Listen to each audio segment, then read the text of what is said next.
Senator Flávio Bolsonaro, I can't help but sit here and wonder whether the accusations against your father could possibly hurt you if you're running for president. The legacy that the current president is leaving to the Brazilian people is misery, a lack of education, and the active support of criminality. How would you handle your country? That is dealing with narco-terrorism. I am tired of seeing my country being handed over into the hands of criminals. I intend to toughen the law, build prisons, and keep these criminals in prison longer. President Trump can be sure that starting from the year 2027, Brazil will have a president who is an ally of the United States. Senator Flávio Bolsonaro, it is great to have you here. Welcome to the United States. It's a great honor for me to be here. Thank you so much for inviting me. If you don't mind, I would speak in Portuguese because it will be more interesting for our audience. No problem. Well, I intend on asking you some tough questions, so I'd like to make sure that language is no barrier to the honesty that we're going to have. Let's go, okay. You might find this really interesting, but our largest audience outside of the United States are PragerU viewers in Brazil. Do you find that surprising? No, it is no surprise to me because you produce very high-quality content. I myself watch some of your material. My brother Eduardo Bolsonaro learns a lot by watching it. My friend Paulo Figueiredo has also given interviews and recorded videos here that reach millions of Brazilians. And once again, I think it would be very good to have PragerU in Brazil. I don't know if that would be possible now because of the issues surrounding censorship, but you can be sure that starting in 2027, with Flávio Bolsonaro in the presidency, it will be a great honor to have you in Brazil as well.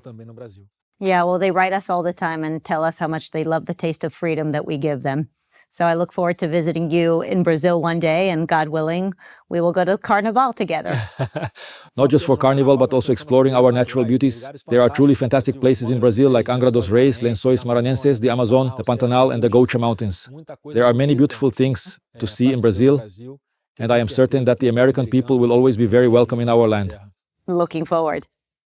So we're sitting here with the possibility of you becoming the future president of Brazil. Well, we are facing many difficulties in Brazil today.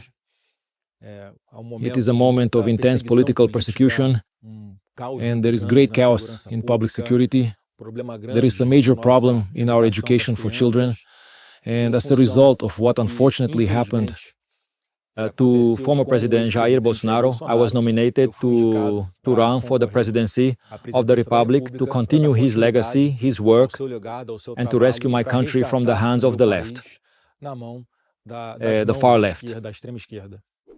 You know, obviously, you have had a public life. You've had an experience both as a father, you were an attorney, but probably most importantly, a public figure, given that your father was a former president. What do you think in your career and your experience make you the best possible president for your country? I started in politics very early, at 21 years old, and today I am a senator of the Republic. So I've been in Brazilian politics for 23 years. I worked alongside President Bolsonaro during his 4 years of government, participating in the most important decisions. I'm a lawyer, I'm a businessman, I'm married, I'm a father of 2 daughters, someone who understands the real problems of Brazil. Therefore, I feel very capable and well qualified to make sure Brazil returns to the path of prosperity. Because of the way that we are going today, the legacy that the current president is leaving to the Brazilian people is misery, a lack of education, and the active support of criminality. So we've reached an unsustainable point here in Brazil, and we are becoming a major international pariah because of the signals from our current president to countries that are governed by dictators who do not respect human rights and people who unfortunately are not committed to countries that do not share our Judeo-Christian values in our Western society. You know, it's interesting. We both mentioned your background in law, your legal background. And I can't help but sit here and wonder whether the accusations against your father, all the legal accusations against your father, could possibly hurt you if you're running for president. President Bolsonaro, he started to be persecuted right from the very first day of his term. He was accused of completely absurd things. He committed no crime at all, but the fact that Brazilian law, it gives the Federal Senate the authority to review impeachment requests against justices of the Supreme Federal Court, who are exactly some of the members of this highest court in Brazil, who are persecuting President Bolsonaro. I understand that, well, up until this moment, I haven't been a victim myself, as my brother Eduardo Bolsonaro has been, who is outside Brazil today. But I think we're going to speak a little more about that here on this program. But he cannot return to Brazil because he is a political persecuted individual. I believe that up until this point, they haven't managed to produce anything against me, given that it has almost become a routine practice to fabricate charges, to invent crimes in an artificial way, especially against center-right politicians in my country. Since we are on the eve of the elections, which will be held this October, I truly believe there is nothing more they can possibly do against me. Therefore, speaking on behalf of the Brazilian right-wing movement, my candidacy has been officially put forward, and thank God it's doing very well in all the polls. Is the name Bolsonaro still popular in Brazil?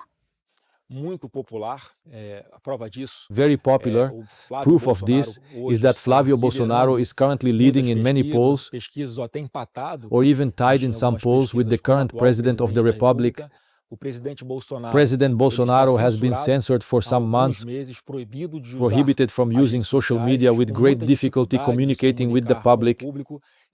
Even so, if he were the candidate today, he would be elected President of the Republic in Brazil because of his popularity and because of the comparisons that arise.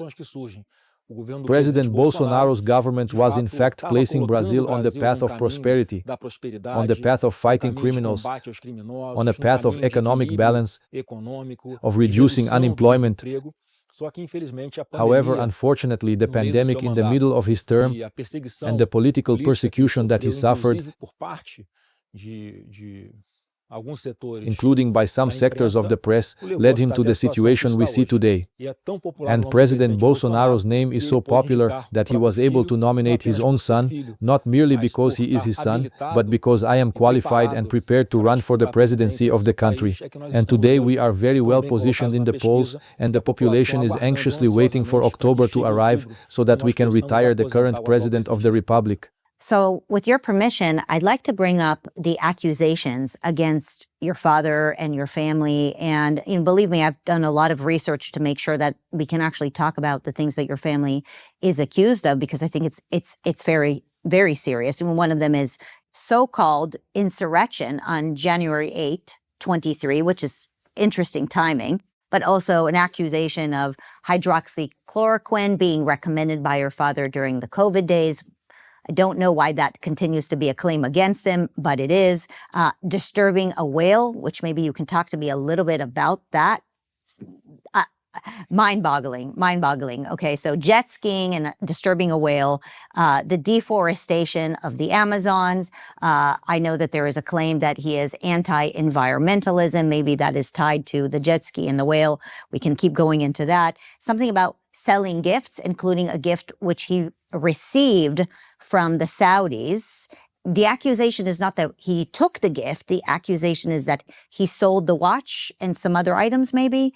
And also meeting with other ambassadors from across the world while being a sitting president, which I don't know which president has not met with ambassadors from around the world. But I want you to really be honest, because this is our chance to discuss the accusations. And I mean, they're serious in that he is being accused and in jail right now, right, for 27 years. Technically on house arrest right now, I understand. So I do think that while some of these things really sound silly to me, and maybe that's just because I'm here sitting in the United States, they seem a little silly, but they're serious because the consequences are massive. Well, I would really like to be like some of the people who are watching us right now, perhaps laughing at these truly absurd and completely unfounded accusations against President Bolsonaro. But unfortunately, this is what a significant portion of the judiciary in Brazil has become, where ever since his very first day in office on January the 1st of 2019, President Bolsonaro suffered a series of interferences during his government and all these things that happened, such as riding a jet ski close to a whale, or receiving a gift classified as Bolsonaro's personal property. Therefore, he had the legal right to sell it or keep it, but he is being accused over that, which is also not a crime. He is being accused of so many absurd things, with the sole objective of removing him from the presidential race and taking him out of politics. Because some judges believe they have the right to decide for the population who can or cannot be the president of the republic. This is the sad reality that we are living in Brazil today, a major context of lawfare. And unfortunately, my father, who is in prison today, as you said, is accused of an attempted coup d'etat when he was in the United States. In Brazil, on January 8th, there was a major riot in the Praça dos Três Poderes. January 8th, 2023. It was something very similar to what happened here in the United States on January 6th, 2021. But President Bolsonaro was out of the country. He was in Florida. In fact, he was in Orlando. He was a president who appointed the Army, Navy, and Air Force commanders nominated by President Lula even while still in the presidential seat. He made a calm and peaceful transition to the next government. He did several live broadcasts and posted videos on his social media, asking that no one promoted chaos in the country, saying that the methods of the right could not be equated with the methods of the left. Therefore, he did not want anyone to vandalize public or private property. He said this very clearly. But despite that, a great farce was set up against President Bolsonaro, and the trial that led him to the situation he is in today, imprisoned in a common cell, is because he was judged by his own enemies. It's very important that the American people become aware of what Bolsonaro is being accused of and the manner in which he was judged, because he's not in prison for corruption, he's not in prison for having killed anyone, he's not in prison for having done anything illegal. He is being persecuted for upholding conservative principles and confronting a Brazilian system that today is facing accusations of corruption even within Brazil itself. So Bolsonaro was judged by 5 ministers. I will tell you only 3 ministers so that everyone knows who the judges were. A minister named Alexandre de Moraes, who is his declared public enemy, who for a long time has been persecuting President Bolsonaro and the Brazilian right, with an inquiry called the Fake News Inquiry, which has been open for 7 years. And simply Minister Alexandre de Moraes, he includes whoever he wants, he chooses his targets, he chooses who the investigators are. Many times he is the very supposed victim and the judge himself. This is the very minister who judged President Bolsonaro. Another minister named Flávio Dino, who until just a few months ago was President Lula's Minister of Justice, a declared public enemy of Bolsonaro, who has already stated that Bolsonaro is the very devil on earth. The other minister who judged Bolsonaro, named Cristiano Zanin, just a few months ago, was Lula's personal lawyer. So these are the very people who judged President Bolsonaro. Therefore, everyone already knew what the final outcome of this trial would be long before the process even began. So President Bolsonaro is currently the target of a great injustice, which is why I am running for President of the Republic to carry on the conservative right-wing principles of the country, so that the legacy left for the nation, which is the legacy the current president wants to leave, one of misery, does not prevail. And from 2027 onwards, you can be certain that Brazil will change its course, and we will forge a path of prosperity to ensure people no longer have to rely on any politician just to put food on their own tables, as is currently the case, with a massive number of individuals who depend on some form of government assistance simply to eat. We will embrace those who need it, but we will provide an alternative so they can stand on their own 2 feet and bring dignity to their families. It is so amazing to understand what happened on January 8th, where your father is accused for insurrection, and sit here as an American and contemplate what was done to President Trump on January 6th, and the follow-up of what was done to your brother, Eduardo, and all these accusations. It is hard to not believe that there is some world order that is trying to use the exact same playbook of legacy media, of coercion, of lawfare. Even it's the same story, right? It's the same story of what we saw here in the United States of America with accusing our president, President Trump, of insurrection, taking that same playbook and accusing Bolsonaro. Do you think that there are nefarious powers outside of Brazil, nefarious powers outside of the United States who are trying to push against the right because of a global agenda? Yes, I certainly believe so, because it's not only in the United States and Brazil that this has been occurring. Not coincidentally, it's only right-wing politicians who are suffering the process of political persecution at the hands of the judiciary in their respective nations. That's why I think there's even a great deal of identification between President Trump and President Bolsonaro. Both were presidents during the pandemic. Both suffered persecution from the judicial branch. Both suffered attempts on their lives. President Bolsonaro with a stabbing in the year of 2018 to his stomach. President Trump with a grazing shot to his ear, just last year. So there's this identification, and you can see that in Venezuela, where we certainly cannot say there's a democracy. It is a dictatorship. The same thing is happening. Who are the ones being imprisoned?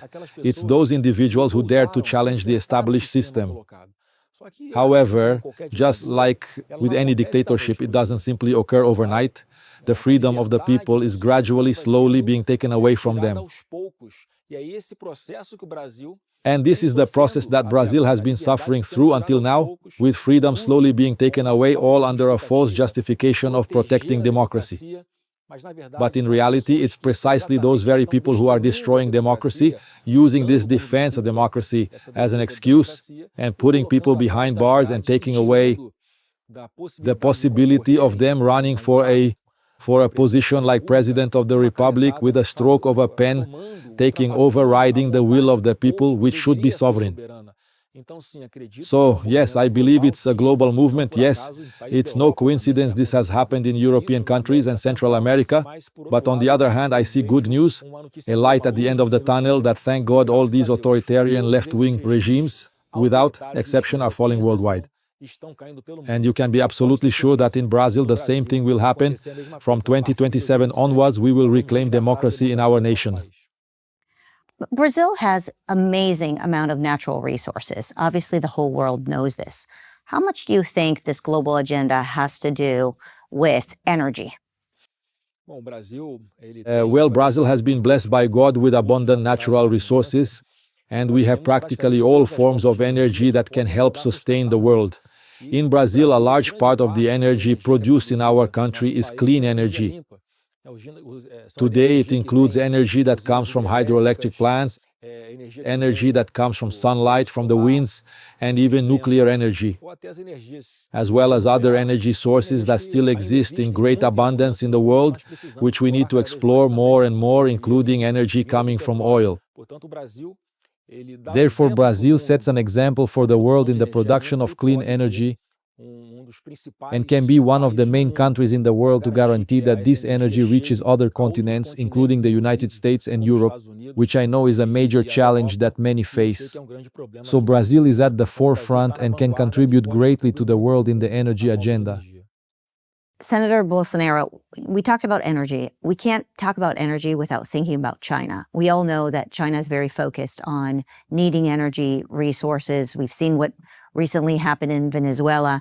Can you talk about the relationship between your country and China, and specifically the relationship that has evolved over the last few years under President Lula? I am certain that not only China, but several other countries in the world try to impose restrictions, especially environmental ones, to make it more difficult for Brazil to explore energy, particularly energy coming from oil. But in this year's elections, we will propose that Brazil be able to free itself from these environmental constraints so that we can explore our oil in a sustainable way, so we can transform all of this wealth that is in the subsoil, that is at the bottom of the sea, into wealth for the Brazilian people. We will no longer accept, for example, that environmental designations are made with the sole objective of delaying Brazil's development. And today we have the technology to explore all of this in a responsible way, with compensation in areas that may, for example, be deforested. Brazil sets an example in the preservation of its forests, although under the current government we are breaking records in forest fires. Therefore, I believe this is a subject that we will confront head-on in these elections, and I will always place the interest of the Brazilian people first, with no submission to China as the current president is doing for ideological reasons. The current president of the Republic in Brazil has made unacceptable agreements, practically giving as a gift to China a large portion of these natural riches that God gave us, such as rare earth elements or rare minerals, in which China is the country that possesses these mineral resources in the greatest abundance in the world. Brazil is in second place. President Bolsonaro began to give attention to this issue, but the current president has never cared about it. And he is making agreements, signing agreements, preferably for ideological reasons with China, when in fact Brazil should prioritize this type of strategic negotiation with countries that have not only geographic proximity, but also alignment in the principles and values that govern their nations. Do you think people in Brazil are concerned about a growing relationship with China? Are they aware of it? I believe that a large part of the Brazilian population is not very attentive to this direction that Lula is taking, not only toward China but also toward Iran, and as he did with Venezuela. President Lula does not place the interests of the Brazilian people first. We have already lost refineries to Bolivia, and we have already lost refineries to Venezuela. We lost part of the water resources and of a hydroelectric plant in Brazil called Itaipu to Paraguay without any compensation for the Brazilian people. Therefore, the path that the current president of the Republic is taking is very concerning. And furthermore, unfortunately, a large part of the population is not very attentive to this, but they feel it in their pockets because this ends up making energy in Brazil much more expensive. Energy in Brazil is much more costly as a result of this bad policy. And then especially the poorest feel this the most without having much perception that much of the blame lies with those who are currently governing the country. Do you think Brazilians are concerned about the voting machines that you use there? I mean, there's no paper trail, right, of the voting records. One of the reasons why your family got in trouble was because you were speaking about it. And correct me if I'm wrong, but where were the machines made? Weren't they made in China, who was kind of happy with your current situation there? It is always an issue. What concerns us greatly is that speaking about these voting machines nowadays in Brazil has practically become a crime. It is not defined as a crime in our legislation, but this questioning is being used to criminalize those who raise concerns, precisely to persecute center-right politicians. More than 30% of the Brazilian population does not trust the electronic voting machines.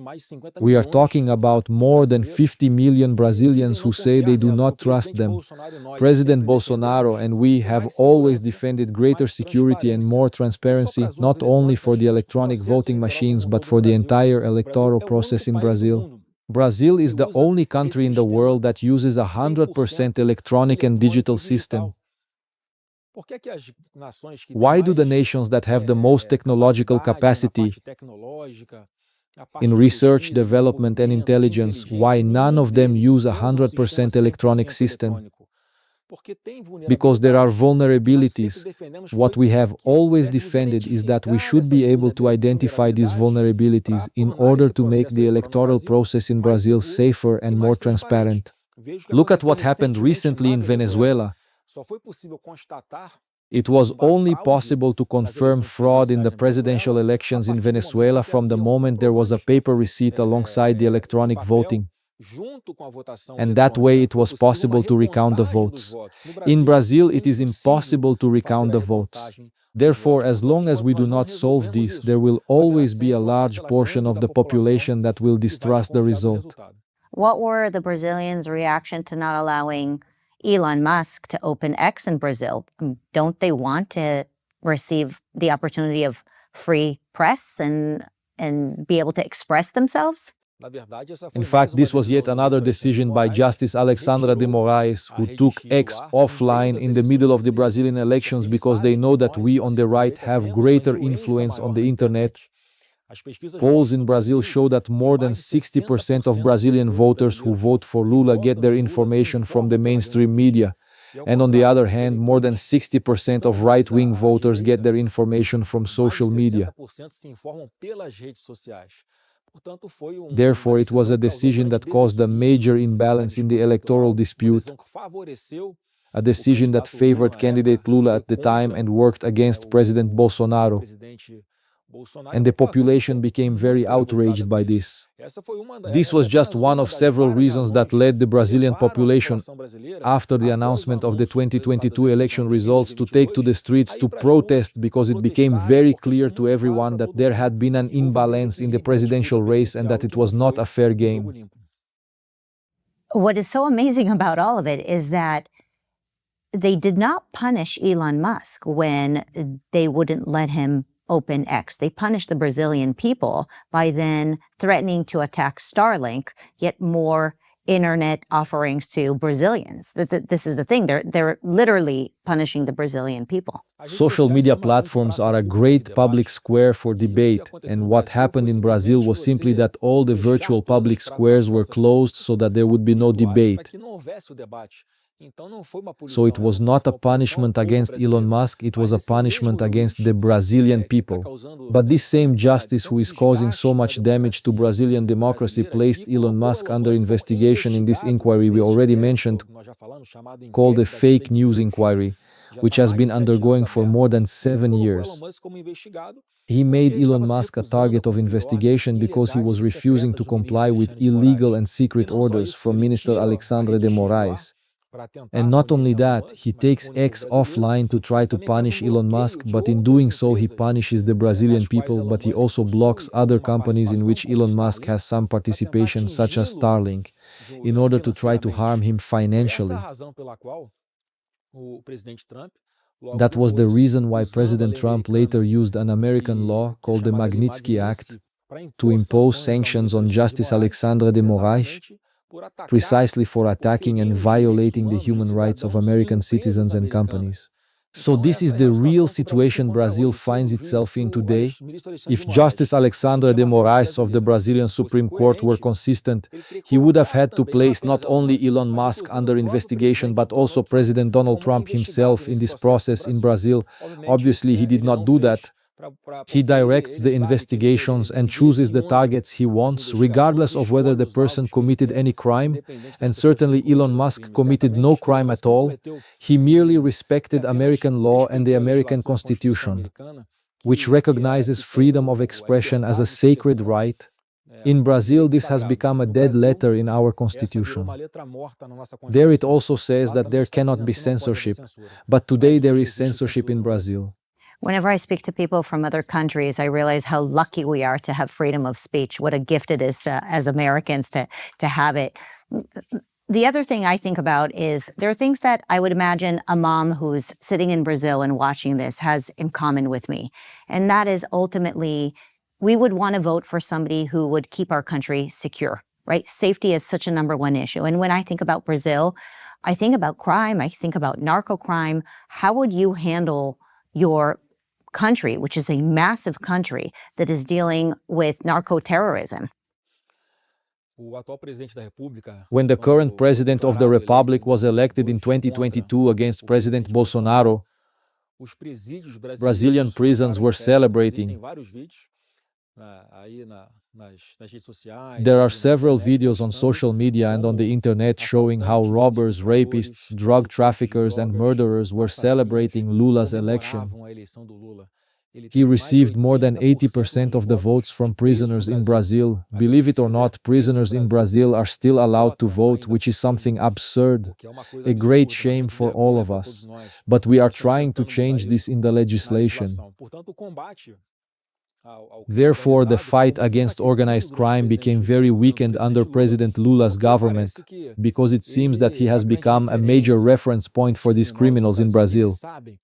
And they know that under President Bolsonaro, they did not have an easy life, and they will not have an easy life with me, because I will be very firm on this public security agenda in Brazil, further toughening criminal law, building prisons, and obviously also giving alternatives to our young people so that they are not recruited into a life of crime, investing in quality education. But I intend to replicate in Brazil something very similar to what I saw that President Nayib Bukele of El Salvador did, toughening the law, building prisons, and keeping these criminals imprisoned longer because they are very dangerous and bring so much fear and terror to the streets of our country. Just to give you an idea, approximately 25% of the Brazilian population, therefore I am talking about almost 60 million Brazilians, live in areas, in cities that are dominated by these criminal organizations such as the PCC and the Comando Vermelho, which are the largest in Brazil.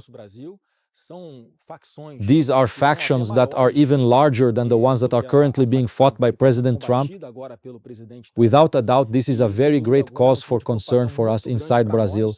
They need to be fought with greater firmness, and they will be under our future government. Would you be accused as a racist if you did that? I believe that I would actually be highly praised, highly recognized by the people for fighting criminals. Those who commit crimes, it has nothing to do with the color of the skin they have. If people are committing violent crimes, they must be imprisoned, regardless of the color of their skin. Well, I think we'd agree that common sense is not so common.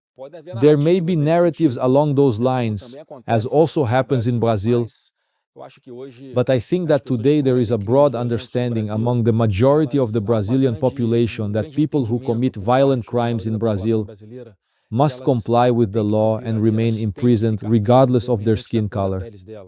We have BRICS nations that support Hezbollah, that have Hezbollah in Brazil. So we're not talking about teeny little petty crime or people grabbing little wallets from people. We're talking about international terrorist crimes that are part of groups like BRICS who are infiltrating your country and using your country as a resource, as a way for money laundering, as a gateway into the Americas.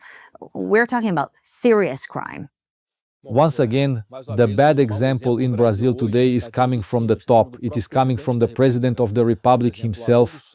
For example, law enforcement agencies in Brazil are aware of and investigating a major cell, including Hezbollah and other terrorist groups in the so-called triple border region in Brazil, which is the border area where the Iguaçu Falls are located, a very well-known tourist destination, and where Brazil, Paraguay, and Argentina meet.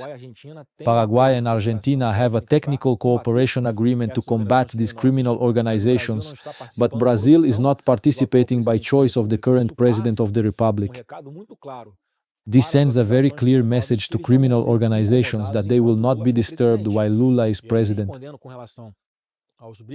And in response regarding BRICS, recently with the consent of the current President of the Republic, Lula, Iran has just joined BRICS, which in reality does not have much effectiveness and brings no return to the Brazilian people, so much so that the worst president in the history of Brazil, Dilma Rousseff, was appointed to be the president of the BRICS Bank, precisely so as not to further damage the image of the current president of the Republic. Therefore, he appointed this person, who has a very poor political evaluation. She was impeached in Brazil because of her incompetence, and he sent her away. Sent her where? To the BRICS. And this has not resulted in anything favorable for us Brazilians. The BRICS Bank itself has not brought absolutely anything beneficial to us. And certainly, as soon as I sit in that chair as President of the Republic, this will be re-evaluated. Whether Brazil should remain in a bloc that today is much more ideological, which is used by President Lula to provoke, including the United States and President Trump, by proposing within this bloc that the dollar should cease to be the reference currency for international negotiations between countries, something that has no reason to exist. Everything functions well the way it is today under the dollar standard for negotiations, so it has not brought anything beneficial to our country. It is something to consider leaving this bloc. These days, if you are paying any attention, if you condemn Hezbollah, if you push against Iranian proxy terrorism around the world, if you ally with the United States or with Israel or frankly any of the pro-Western countries, you're accused as a Zionist. And I know that your father has been accused of being a Zionist, and you have been involved in something called the Isaac Accords. Is that right? Can you explain to me what are the Isaac Accords, and why would leaders in Brazil care to get involved with anything that has to do with a country on the other side of the planet? A large part of the media in Brazil provides this service of misinformation, of criminally lying against politicians who are center-right. They did this a lot with President Bolsonaro, not only with President Bolsonaro, with us on the right, with the Bolsonaro family.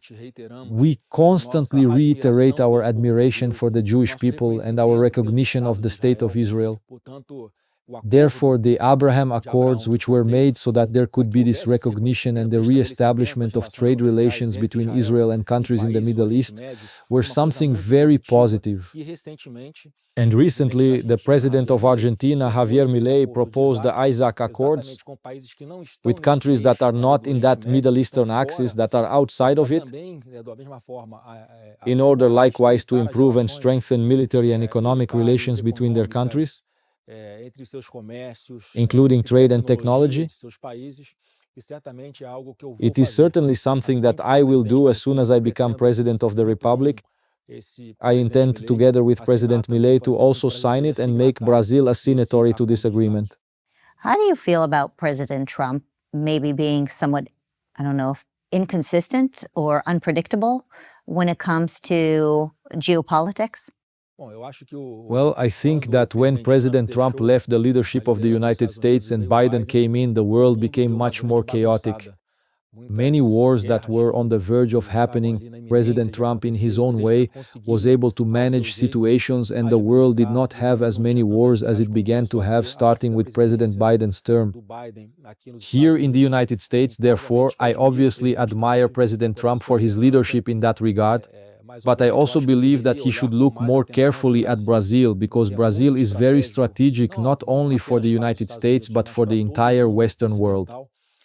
It is important that Brazil does not become an ally of the enemies of the United States.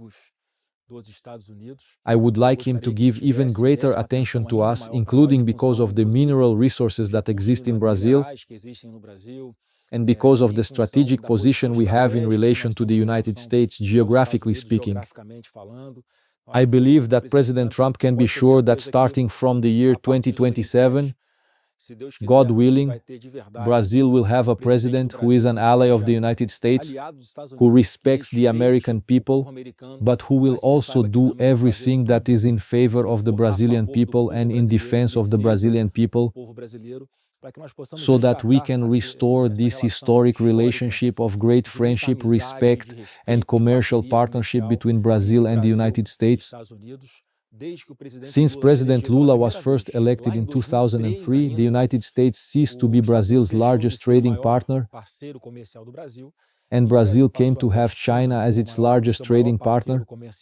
And many things can explain this, especially the decisions that have been made by Lula and were also made by other PT presidents, such as Dilma Rousseff, placing ideology ahead of the interests of the Brazilian people. This will change starting in 2027.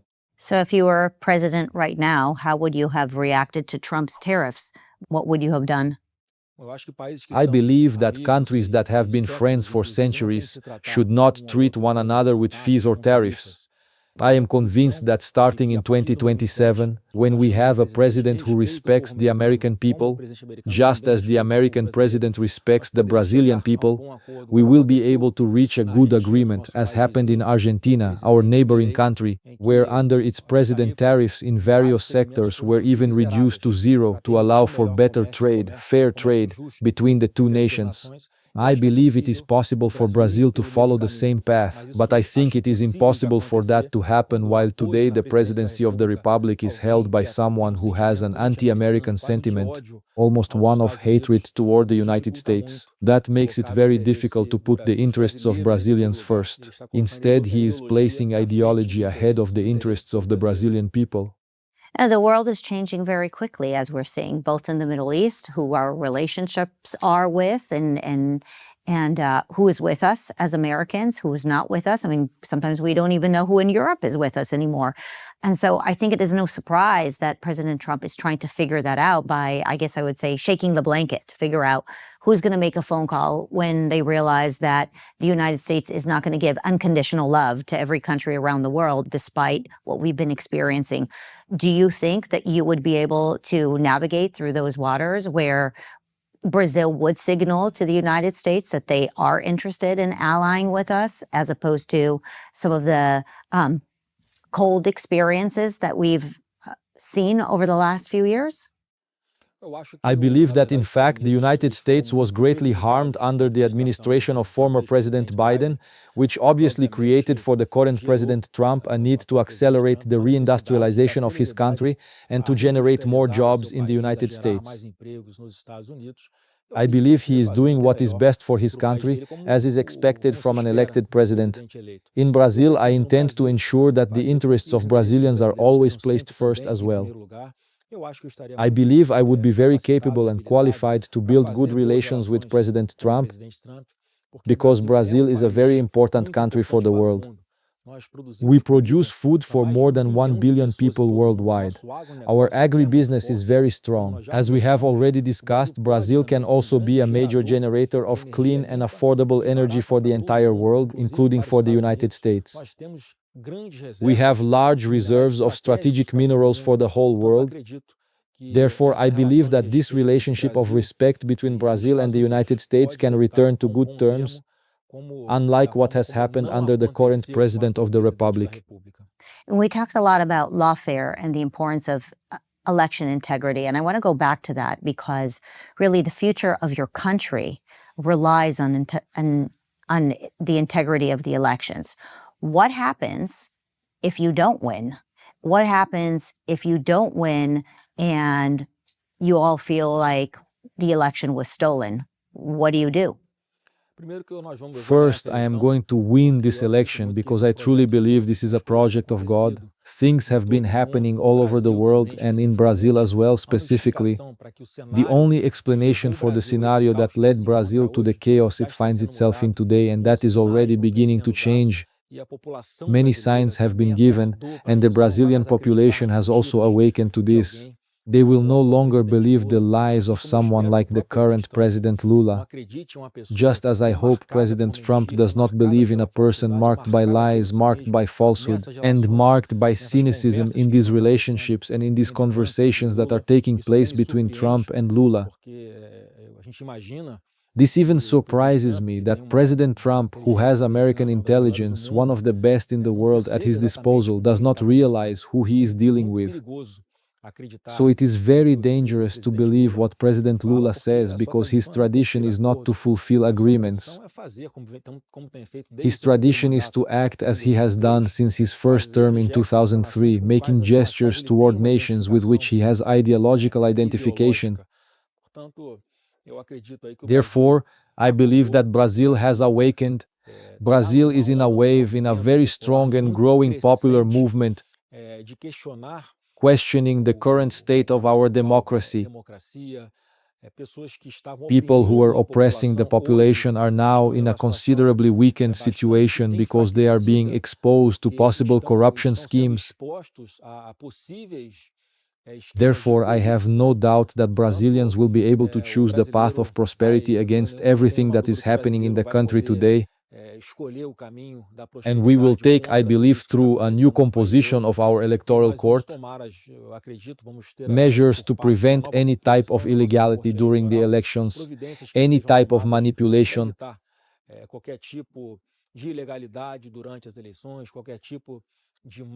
because it is an obligation of our electoral court to establish mechanisms that can provide more transparency and more security in our electoral process. I also take this opportunity to ask that all countries, all major democracies in the world, such as the United States, closely observe the Brazilian elections so that nothing happens here that does not reflect the will of the majority of the Brazilian people, and it is the majority of the Brazilian people whose will must be respected at the ballot box. Certainly a lot at stake, and the elections are in October, and Brazil requires every resident and citizen to vote. Is that right? It's mandatory voting. Yes. Yeah. In Brazil, voting is mandatory, and those who do not vote in reality receive a very small penalty, a very low financial fine, but about 30% of voters end up not going to vote. That was the case in the last elections. But I believe this is also a scenario that can change, because the level of dissatisfaction among the Brazilian population with the current government is very high, and with each passing day more Brazilians are convinced that it is not possible to have 4 more years of the current president of the republic, because certainly he will lead Brazil to jump off a cliff without a parachute, and everyone knows that the outcome with a re-election of Lula is that Brazil will be handed over to misery, as happened in Venezuela. Given that many of us don't trust international organizations anymore, what do you think the international world needs to do when they see a country that is losing its free and fair elections? I mean, are we supposed to create new organizations? Are we supposed to get involved and meddle in other countries? I mean, it's your country. Are we, as Americans, supposed to get involved in that? I had an interesting conversation with one of your colleagues about this because the question is, well, we feel bad for you, but what are we supposed to do? What we want to support you. We want you to have freedom in your country. We want you to have internet, and we want you to have freedom of speech, and we want you to have many of the privileges that we have, that we fight for, and sometimes we feel like we might be losing as well. But what do you think the international community is supposed to do with countries like yours, where you feel like you have the heel of the World Economic Forum, let's say, right there sitting on your neck, putting pressure because of the resources, because of the size of your country? What are we supposed to do? In Brazil, we certainly need to rethink this submission that we have today. Some international organizations that we belong to are clearly dominated by left-wing interests, and we cannot have the illusion that in the end, there isn't always someone in charge with some specific interest within these international organizations wanting to make decisions for other countries. So we must restore the strength of our country. The President of the Republic must make decisions to guarantee the sovereignty of his territory and ensure that the interests of his people, the Brazilian people, are placed first and no longer submit to these fanciful international organizations that, deep down, always have someone in charge pursuing their own interests. This has to change, and it is something we must rethink around the world, as we are seeing President Trump raising these questions and making moves so that new international organizations among countries can be refounded or founded for the first time, with real alignment that respects the interests and sovereignty of each country while drawing closer to those who truly share identification with the principles and values that founded their societies. That is why I think it is important that countries which share this identification of principles and values can be united in new international mechanisms so that they can protect themselves. But obviously we do not want any interference from any country in the decisions of the Brazilian people. And what we defend is precisely that, a more transparent and safer electoral process in Brazil, one that truly guarantees that the popular will is reflected in the final election result. That is what I believe can be done. So there are various mechanisms that the United States or other nations can use when they understand that there has been fraud, that there has been a distortion of the popular will or manipulation of a people's will. And today these are sanctions that are much more economic in nature. And each country has the right to choose how to relate to those it believes uphold democracy and respect human rights. Therefore, I believe that once again we can have this international community among nations that share alignment in values and principles, but never allowing any kind of interference. Senator Bolsonaro, why are you doing this? Are you tired? They come after your father. They come after your brother. You have 2 little girls. You have a law degree. You could become an attorney.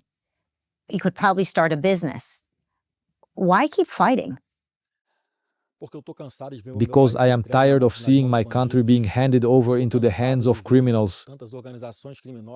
Because I am tired of seeing so many criminal organizations giving orders to hard-working people, telling them what time they can enter and leave their homes, threatening working women with a firearm, using an illegal rifle to do whatever harm they want to these women. Because I am tired of seeing that in a country where we have one of the highest tax burdens in the world, we do not receive quality public services in return, whether in security, education, or healthcare. I am tired of living in a country with so much hypocrisy, where environmental constraints prevent the development of our country.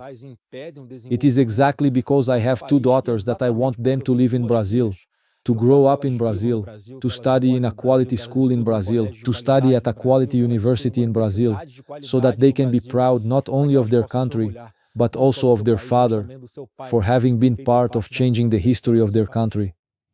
Does your faith play a role in your conviction and your courage?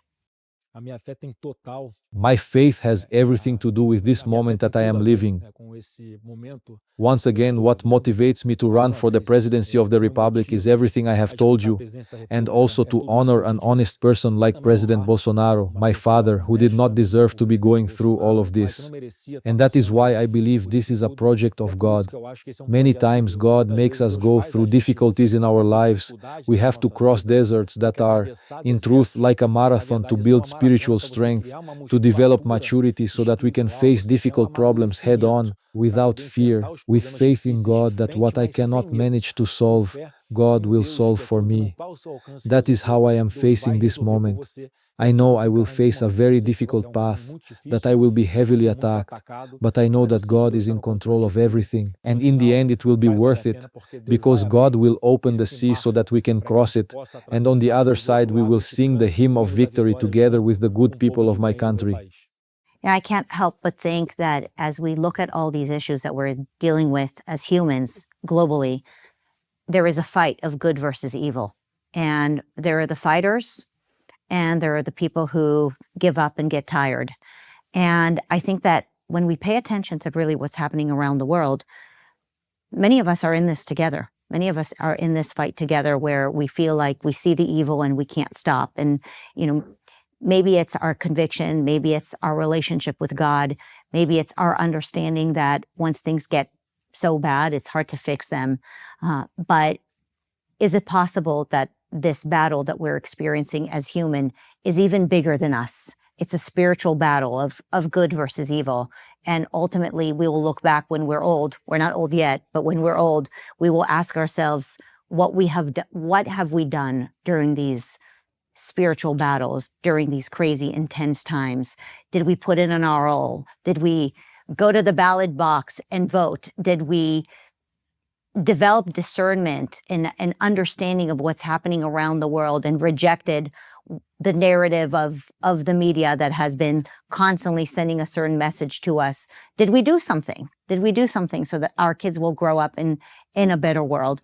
And I think that as Americans and as Brazilians, we do have something in common, and that is that fight of good versus evil and truly serving God, because I think that if you really love God, you hate evil. That is how I face every day. I have no doubt that this battle is above all a spiritual one, and we can see this happening all over the world and in Brazil as well. There is a great movement, a great revival among young people who are taking not only their faith and their beliefs, but also bringing the name of God into universities, into public spaces, into places that were once unimaginable for God to be present, places that were always very dominated by those on the left who mock our faith and persecute us because of our faith. Look at what happened in the world after that great inhuman act that was done to Charlie Kirk. Obviously, I deeply regret the suffering of his widow and the family he left behind, but he became an example for everyone. And from that moment on, we were able to perceive more clearly how, in various places around the world, in different countries on this planet, people were inspired by him. I believe this is how God works. He raises people. He empowers people to carry his message to others who were unaware, who did not have the perception that they too are living this spiritual battle. And I wake up every day asking God to give me much health, much wisdom, and much courage, and to torment this demon that has caused so much harm to so many people around the world. And in Brazil, it is no different. You can be sure that after this interview, the devil will be even more stirred up against me, and I will be even happier, because that is a sign that I am closer to God. It is not a surprise that evil attacks God's children first and those who walk with God and have faith, and all the accusations against, Christians and religious people.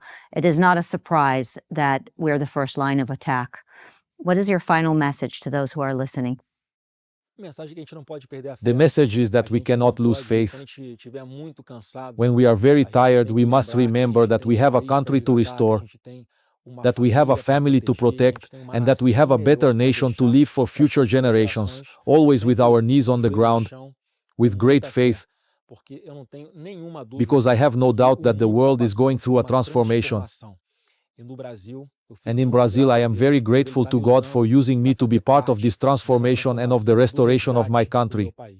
We'll be praying for your people, and God bless you, and God bless the people of Brazil. God bless you, God bless America, God bless Brazil, and God bless our families.